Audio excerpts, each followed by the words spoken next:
I wanted to walk away from the film. I was ready to walk out of the theater. Ready to throw the popcorn. I walked out angry, and I didn't know why I was angry after I walked out of the film. You were so and it mad. took me a while to figure out that it was the film that made me so angry. that angry about it. All right, and welcome to After the Screen podcast. My name is Chris, the independent filmmaker. I'm Jess, the non-independent filmmaker. That's right, and we're back again, and we have a movie review. What are we reviewing today? The Bride. The Bride, that's right. We went and saw this last weekend, and we're going to tell you about it. There's a lot. There's a lot to unpack here, so and we're going to unpack it. Let's unpack it. That's right. That's right. So if you're new to this podcast, we do horror movie reviews and interview creatives in that space. So if you like that kind of content, please like and subscribe below and comment. We love and respond to all your comments. And it helps out the channel if you like and subscribe. So please do that. Yes, please. Thank you, everyone. All right. So The Bride is set in 1930s in Chicago with Frankenstein's monster. And he seeks out this woman who happens to be a mad scientist, convinces her that he needs a woman because he is lonely. And they resurrect a lady of the night. And when she is awakened, and they basically just cause destruction and chaos everywhere they go. And they're also trying to figure out the meaning of their own lives. Yeah, so this film I was super excited to see because it's got a lot of big characters in it. And then we saw it. Then we saw it. Yeah. Yeah. All right, so this movie starts out very interestingly and strangely at the same time. Enough to get me interested. I was like, okay, we'll see how this is going. Because it's weird because Mary Shelley is trying to write something new and she's trying to find a better way to tell the story, but she's telling it through the bride, Jessie Buckley's character. And I'm like, what is going on? Because Jessie Buckley would flip and talk through, she would be Mary Shelley for a little bit, and then she'd be right back with Mary Shelley with an accent, and then back to, Jessie Buckley's character with her dialect and her thing. It was just, the movie was just very meta because it was Mary Shelley struggling to write Frankenstein while we're watching the Bride of Frankenstein movie. Just so weird. Very weird. Very interesting and ambitious goal for Maggie Gyllenhaal to do. But it just was weird, right? For you, or you liked that part of it? I enjoyed the opening scene. I liked some of it. But I think it just got to the point where it made Jessie Buckley seem like she had multiple personalities. And it was easy to keep up with at first. And then she would flip the script like very quickly and go into her main character as the bride, Mary Shelley's character, and back and forth. And then all of a sudden, I think halfway through the movie, we got like a third character in there. So I don't even know. But it just got to the point where it was too much. And I think what I really struggled, Jessie Buckley acting was amazing. Like her phenomenal. Being able to flip dialects, accents, characters on a dime and just be, open and vulnerable for everything. And I mean, I've seen her in other stuff, and that's why I was like, I think she's a force to be reckoned with.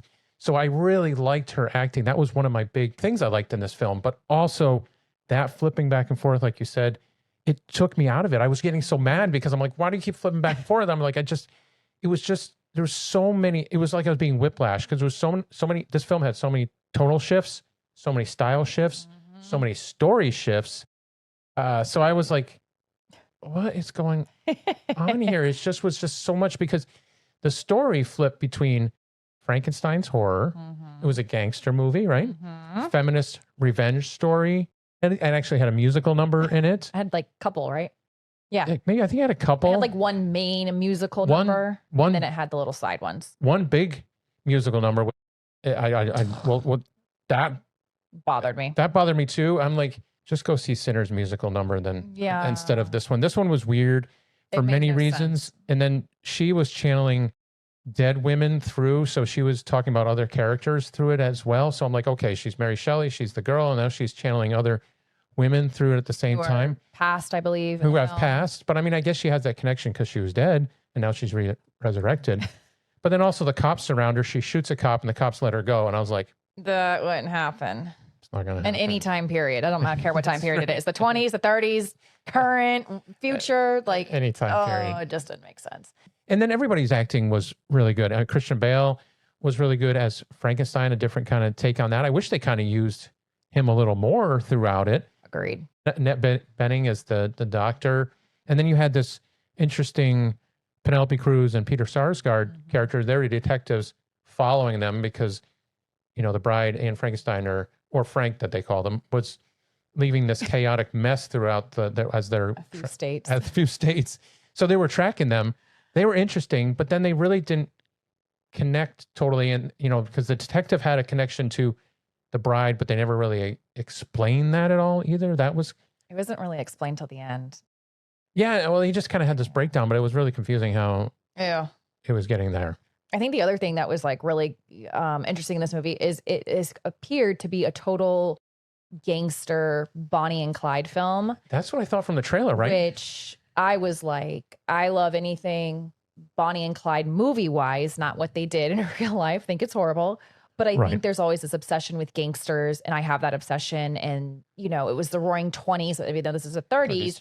I think that's where I wanted the film to go. And I think it would have been a better film had they explored more of that, because I feel like Christian Bale's character, even though he's Frankenstein and he shows this aggression and this madness, I would have liked to have seen his character more edgy and more hostile, like Jessie Buckley's character. I felt like he was more like somber in a way. Yeah. And it just, great performance, great acting by him. I don't think they used him enough in that. But yeah, agreed. I think they just made him too docile. I don't think the chemistry was great between them either. I didn't see as much chemistry, and I'm like, maybe they weren't supposed to have as much chemistry between the two of them, but I didn't.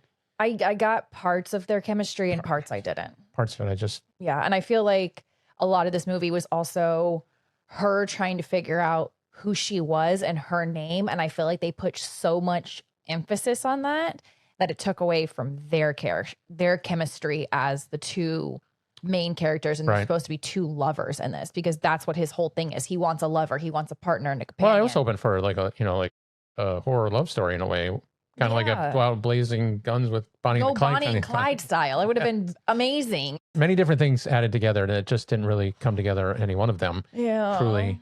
And then I was like, I know it was a feminist story too much. Of her trying to find herself, and you don't need a guy, and the whole representation of like a guy wants to find a woman, so he goes and finds a woman, and he takes the woman instead of, she's her own person kind of thing. Mm-hmm. So that's what she was exploring. She's like, I don't need you kind of thing, which, okay, I get that. But then every man she came across tried to rape her, and I was just every single one. It was too much. Because the one where they are at the dance club and they come out, and that starts their whole, it's like they're inciting incident for the going on the run kind of thing. That makes complete sense, because now I know how it's going to go. Mm-hmm. But then there was others, and one major one with the when they get pulled over, that just was weirdly, it just made me feel weird watching it. And but it was unnecessary. And the way that it was being played out is Christian Bale's character was just kind of like acting like he was sick, watching this happen. And it's like, yeah, he didn't respond very fast. He didn't respond as fast as I would have liked the character, and see him gone in that rage. It was like, it took so long. Well, that's what I'm saying. There's the connection between the two. Or her. There's no connection. That's, to me, is no connection. Yeah. And I feel like that's not typical human. The feministic thing, it's great if you're trying to be an independent person. But I also think there's such a lackluster of that connection there with them that you lost the believability in the two characters being together. It's a female story, so it's because Frankenstein's more the male side of it. So yeah, even the one that just came out with Guillermo del Toro, it's all about Frankenstein's monster. But there's also a love story. There's a love story in that one, and I like that one better. I didn't. You didn't watch that one, but I'm just saying, like, I watched some of it. You watched some of it. This one focuses on the women's side of it. I think there's a point where it just starts to get a little too much. And I think for this film and what it was, they could have gone and, yes, she's independent. She doesn't need a man. But sometimes you just want to see like the man do a little more and be there for her. Because it got to the point where she was like, her emotions were all over the place, that she didn't even know what she wanted. So it's like, where's the balance in between the two? The other thing too is Frank went to the cinema. That was his big thing. And I feel like he learned, maybe how to be a human again through cinema, but it just was confusing to me. I just didn't, I don't know. And yeah, I'm glad. I always like to see Jake Gyllenhaal and stuff, but it didn't do much for me. And then when he met the movie star, it just was like he was such a jerk to him, and It just fell flat. it fell flat for me on that too. Mhm. The whole side of it kind of fell flat. It was almost like let's put my brother in there. Yeah, I think when they mate and the way he was to him, I think I would have rather seen him like punch him or something instead of this weird dance number they broke out into. I guess the responses in a lot of these films were just not the way you'd You want want them. 'em. You want them to be human responses, even though they are monsters, but they do have, because he's going after a human response. He wants to have a companion. So, Mhm. all right, there you go. I'm along for you. But then you do all these weird human responses. Then I'm like, you're losing me. Yeah. Like I said at the top was, with Mary Shelley talking, and then through that, it was almost breaking the fourth wall, which you said you liked too. And I like that. That's fine. It's Mhm. always fun to break that wall and, interact with the people that are watching at times. It can be fun and interesting and then a different take on it too. Yeah, because I feel like the character starts to like get into your soul and your mind and you feel and believe it more. I think this was a very stylized film. It was shot very well. Extremely well. It was made very well. So I think we both applaud the creative team. The costume design was amazing. The set design was amazing. I mean, it really puts you in that moment. The bride, the way she was done was interesting. Frank was okay. I mean, it was, I liked the way it was done up. yeah, I think the way it was done up too. So I think a lot of people are going to be one camp or the other. I know we've been talking a lot of hate on it, which this one just landed so flat for me. But I think you can give it that credit where it's credit's due. Is I was on board in the beginning. I think it started in an interesting way. The tension was there. The horror was there. Because the way she died, I mean, the way she fell down the stairs and died, and just she was this mob call girl kind of person. So you kind of felt bad for her. So it's not the way she wanted to go. And then you meet Frank, and he's been around for over 100 years, and he's just been lonely. So you start feeling for him, and he really pressures the doctor the mad scientist doctor, to find him a companion. So all those horror elements are there. And after that, it just really went off the rails, just like Frankenstein, all patched together. This movie was the same way. It just patched everything together into a mashup, and you didn't stick to one thing. You just kind of tried to put it all together, shake it up, and Throw it out. see what came out there. Yeah. So to me, this was just a complete a complete chaotic mashup of things. Myself blame the direction on this. I think this falls a lot on Maggie's shoulders, because to me, it's all that direction that she put into it. The acting was great. The script was okay, but it's the direction that was given to everything to come together and to put it together and editing. It was just it was just too much. To me, it was this misogynistic fever dream of a concept that she wanted to do, and it just didn't work for me at all. How about for yourself? I did enjoy it. I liked it, but there were definitely things, like I said, I would have rather have just seen this total 1930s monster Bonnie and Clyde shoot 'em up gangster film. I think it would have made 10 times more sense. Yeah, I actually walked away. I wanted to walk away from the film. I was ready to walk out of the theater. Ready to throw the popcorn. I walked out angry, and I didn't know why I was angry after I walked out of the film. You were so And it mad. Oh took me a while to figure out that it was the film that made me so angry. that angry about it. That comes to our recommendation, which I think you know which way it's going to go. Out of 5 screaming smiles, 5 being the top screaming smiles, what would you? I'm gonna rate it a 3. Actually, a little nice about this and go 2 out of 5 screaming smiles, just because of the acting, the set design, the costume design, the music, all that stuff. I think all technically it looked great and the acting was great, but for me, the rest of it just was wrong and the direction was wrong. So 2 out of 5.